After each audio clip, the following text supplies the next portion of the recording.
क्या आप कभी किसी खूबसूरत बिल्डिंग या मॉल को देखकर ये सोचते हैं कि काश मैं भी ऐसी चीजें डिजाइन कर पाता, काश मैं भी ऐसी चीजें बना पाता?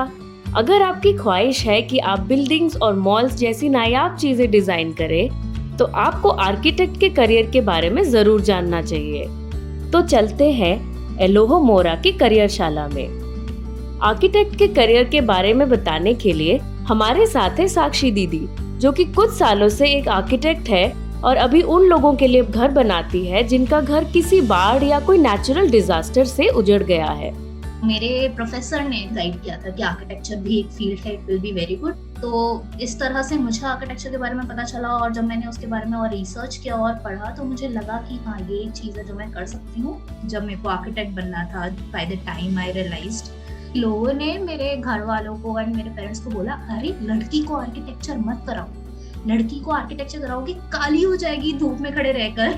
1 साल computer science honours Delhi university से करने के बाद मैंने मेरे घर वालों को कन्विंस कर लिया कि नहीं, मैं ये कर सकती हूँ और यही मैं करना चाहती हूँ। तो 1 साल का ड्रॉप लेने के बाद मैंने दोबारा आर्किटेक्चर के लिए अप्लाई किया और फिर मेरा एडमिशन हुआ। This is how my journey started architecture की फील्ड के अंदर। मैं अभी एक कंपनी के साथ काम कर रही हूँ। हम लोग बनाते हैं, डिजास्टर अगर कहीं हो रहा है तो उस जगह पर लोगों को रिलीफ की जरूरत होती है, तो हम उनके लिए छोटे छोटे ट्रेलर्स के अंदर सॉल्यूशंस, यानी कि office space, canteen, medical space, और ताकि उनको इलेक्ट्रिसिटी मिल सके तो वो पूरा का पूरा एक सोलर पैनल उसके ऊपर लगा होता है, क्योंकि वायर्स और सब कुछ फ्लड्स के अंदर या अर्थक्वेक में खराब हो जाती है, इलेक्ट्रिसिटी नहीं होती। तो वो सारी की सारी चीज़ें हम डिज़ाइन करते हैं और वो उधर भेजते हैं उस टाइम पर। आर्किटेक्ट एक वो इंसान है जो कोई भी बिल्डिंग, कोई भी इमारत आप अपने घर के आसपास देख रहे हैं या अपने घर को ये देख रहे हैं, तो वो उसको डिज़ाइन करता है। वो बताता है कि कहाँ पर कौन सा कमरा होगा, क्यों होगा और उससे आपको क्या फ़ायदे होंगे। आर्किटेक्चर एक कॉम्बिनेशन है आर्ट का और साइंस का और मैथमेटिक्स का। वास्तु हिंदी में बोलते हैं, आर्किटेक्चर इंग्लिश में बोलते हैं। तो ये तीनों चीजें एक साथ मिलती है और वो काम आपको करना होता है जब आप आर्किटेक्ट बनते हैं, आर्किटेक्चर की पढ़ाई कर। एक ऐसी फील्ड है मुझे लगता है आर्किटेक्चर कि आप जिस भी बैकग्राउंड से हो, अगर आप में वो पैशन है, एक वो ड्राइव है, आप आराम से एक्सेल कर सकते हो इस प्रोफेशन के अंदर। किसी का आर्ट बहुत अच्छा है लेकिन आप किसी ऐसे प्रोफेशन में जाना चाहते हो जहाँ एक कॉन्टिन्यूअस ग्रोथ रह सके, तो आप इस फील्ड को एक्सप्लोर कर सकते। दूसरा होता है उसको साइंस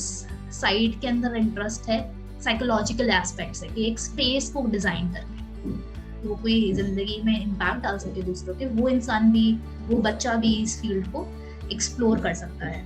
तीसरा, अगर आप क्लाइमेट चेंज से रिलेटेड, जो बच्चे बहुत एंथो होते हैं कि नहीं हमें इन्वायरमेंट के लिए कुछ करना है, वो भी एक्चुअली आर्किटेक्चर के अंदर आ सकते हैं, क्योंकि आर्किटेक्चर एक उन प्रोफेशन में से है जो सबकी ज़रूरत है, हमेशा रहेगी। इस बात के ऊपर रिसर्च कर सकते हो और ऐसे घर बना सकते हो जिसमें आप इन्वायरमेंट को कम से कम हार्म करो और फिर लोगों को वो प्रोवाइड कर सकते हो। तो ऐसे बहुत सारे छोटे छोटे इंटरेस्ट हो सकते हैं जो आपको इस बात पे लीड कर सकते हैं कि आप आर्किटेक्ट बन सकते हो। किसी कॉलेज के अंदर एडमिशन लेते हैं तो उधर रिक्वायरमेंट होती है कि आपके पास मैथ्स होना चाहिए, क्योंकि अगर आप स्केल नहीं समझते हो कि एक स्पेस को बनाना कैसे है, तो आप शायद बिल्डिंग डिजाइन नहीं कर पाओगे। बस इस कारण से मैथ की जरूरत पड़ती है। 2 तरीके के एग्जाम्स होते हैं। एक, जैसे हमारा आईआईटी के लिए एग्जाम होता है जेईई का, all government colleges, IITs, NITs, SPA, school of planning and architecture, उनके अंदर आपको एडमिशन मिल सकता है। यूजुअली उसके एग्जाम्स 2 पार्ट के अंदर डिवाइडेड रहते हैं, aptitude test with a little bit of math plus drawing का टेस्ट। प्राइवेट कॉलेज में जाना है तो उसके लिए आपको NATA, नाटा का एक एग्जाम होता है, उसके भी यही 2 पार्ट्स होते हैं। आपको एक स्कोर मिलता है और उस स्कोर के बेसिस पे वो आपको बताते हैं कि आप कहाँ स्टैंड कर रहे हो। आर्किटेक्चर और आर्किटेक्चर रिलेटेड बाकी जो फील्ड्स हैं उसमें और एक आर्किटेक्ट होने में यही डिफरेंस है कि एक जो आर्किटेक्ट है उसके पास लाइसेंस होता है ये प्रोफेशन को प्रैक्टिस करने का, जैसे डॉक्टर के पास होता है।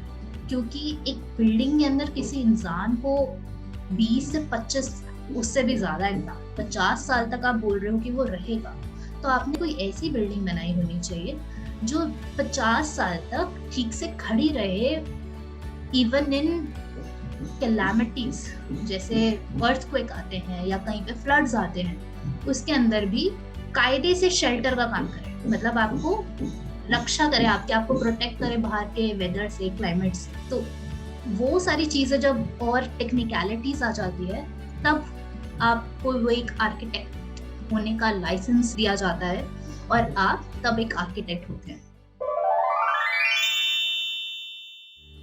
डिपेंड करता है कि आप किस कॉलेज के अंदर आपका एडमिशन होता है, उसके बेसिस पे 6 महीने से 1 साल तो आपका इंटर्नशिप होता है जो आपको करनी ही करनी होती है, यानी कि किसी आर्किटेक्ट के अंडर आपको काम करना पड़ता है। क्योंकि आर्किटेक्चर इतनी बड़ी फील्ड है, कॉलेज आपको सब कुछ नहीं सिखा सकता।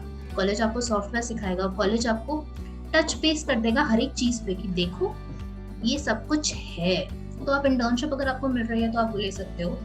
वो एक टाइम है जब आपको एक्चुअल वर्ल्ड का एक्सपोजर मिलता है, किस तरीके से दुनिया में काम हो रहा है आर्किटेक्चर का। आर्किटेक्चर के अंदर वर्क एक्सपीरियंस जब हम वो इंटर्नशिप में जाते हैं तब से ही शुरू हो जाता है। तो आपको पहली स्ट्रगल जॉब ढूंढने की नहीं करनी होती, इंटर्नशिप ढूंढने की करनी होती है।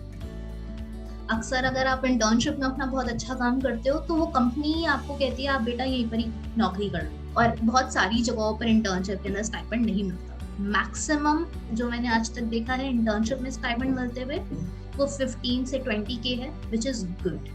जॉब का यूजुअली इस तरीके से रहता है जहाँ पर बड़ी सी बड़ी कंपनी भी बिल्डिंगें बनाती है, जो बड़ी बड़ी बिल्डिंगें बनाती है कि ऑफिस की बिल्डिंग बनाई, होटल्स बनाए बड़े बड़े, कुछ ऐसी भी छोटे छोटे से स्टूडियोज बोलते हैं हम उनको, छोटे छोटे ऑफिस होते हैं। एक आर्किटेक्ट ने छोटा सा बना रखा है, वो बैठता है और उसके साथ 1-2 और लोग बैठते हैं, काम करते हैं। और लोएस्ट पैकेज इंटर्नशिप वाले अमाउंट से शुरू हो सकता है। अगर आप अच्छे और किसी MNC में लैंड कर लेते हो तो 35 से 40 हज़ार का भी हो सकता है। कुछ साल एक्सपीरियंस लेकर अगर आपके पास प्रोजेक्ट्स आ रहे हैं छोटे छोटे, आप उससे अपना काम शुरू कर सकते हो, अपना स्टूडियो सेटअप कर सकते हो और फ्रीलांस के तरीके से कर रहे हो तो नीश आप अपनी ढूंढ सकते हो। यूजुअली लोग they switch to interiors also.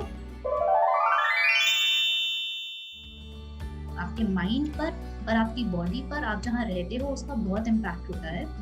और पुराने टाइप के जो घर होते थे उनके अंदर जो खिड़कियां लगती थी उसमें ऊपर एक रोशनदान होता था। आजकल वो कॉन्सेप्ट कहीं खो गया है। तो मैंने बस एक फैमिली को इसी चीज के लिए कन्विंस किया था कि नहीं, वो रोशनदान दो, तो उससे आपको AC कम चलाना पड़ेगा क्योंकि आपको धूप नहीं आ रही है, तो यानी कि गर्मी उतनी नहीं बढ़ रही, और आपको लाइट भी नहीं जलानी पड़ेगी दिन के टाइम पे क्योंकि नेचुरली आपको इतना बड़ा सूरज, इतनी अच्छी लाइट मिल रही है और आपको उस लाइट की ज्यादा जरूरत है। तो वो एक रोशनदान का सजेशन हेल्प देम सेव। उन लोगों को बहुत मदद हुई कि वो इलेक्ट्रिसिटी का बिल बचा पा रहे हैं। उन्हें पता है कि अच्छा इतनी लाइट आ रही है तो यानी कि अप्रोक्सीमेटली इतने बजे होंगे, या मौसम खराब हो रहा है तो आपको अंदर बैठे बैठे पता चल रहा है कि अच्छा ठीक है कपड़े उतार लेते हैं। तो या ऐसी छोटी छोटी चीज सजेशंस जो मैं लोगों को देती हूँ और उससे जब उन्हें फायदा होता है, प्लस जो आपने डिजाइन किया है अभी तक बस आपके दिमाग में है और फिर जब आप उसको देखते हो सामने कि वो बन गया और उसके अंदर लोग रह रहे हैं और वो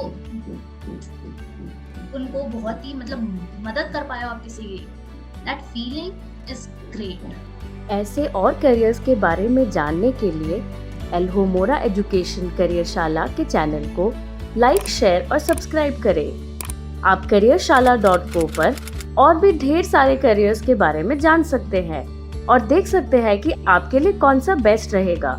याद रखें, इससे पहले कि करियर आपको चुने, आप करियर को चुनें।